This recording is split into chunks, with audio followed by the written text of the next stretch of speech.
Rémi Kolpakopoul, RKK, comme nous l'appelions, créateur de Carioca, le spectacle que je vous propose ce soir, vient de nous quitter.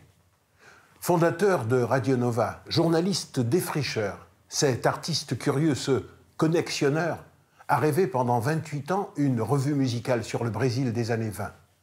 Ce rêve avait pris corps lors de 6 représentations exceptionnelles de Carioca, en avril dernier, à Montreuil. Multisénique a eu la chance d'y poser ses caméras et de partager ses intenses moments de création avec lui.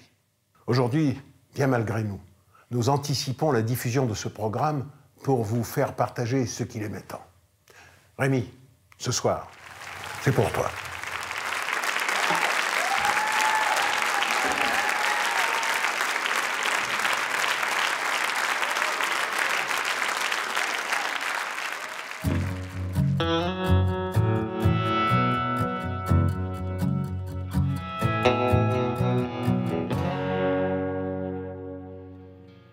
Ce soir, musique. Vous connaissez la samba, la bossa nova.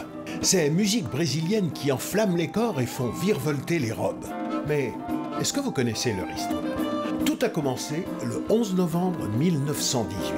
La guerre mondiale est finie, le jour de gloire est arrivé, la civilisation a vaincu, place à la paix. Carioca, le spectacle que je vous présente ce soir, nous plonge dans l'incroyable histoire de l'âge d'or du Brésil. Comment cette nation est entrée dans le monde des grands? Le Brésil gagne un strapontin au traité de Versailles. La guerre et la politique ne suffiront pas à faire reconnaître le Brésil comme un grand pays.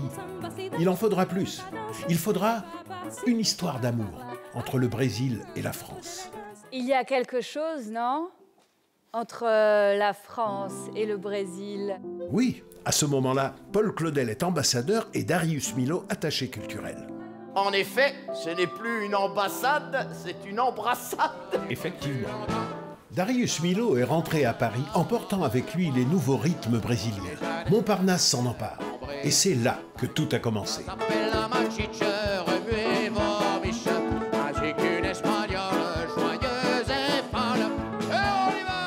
La culture brésilienne est née dans un rythme frénétique où tout est mouvement. Les cultures se brassent, interagissent et font naître un désir de renouveau. Je veux que ce soit louche et dangereux.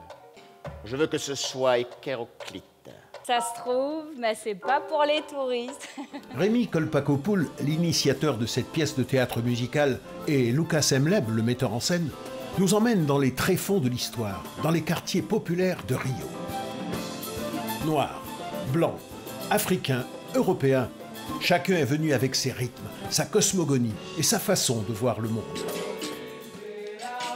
Les musiques brésiliennes font bouger les corps, mais elles font aussi bouger la société.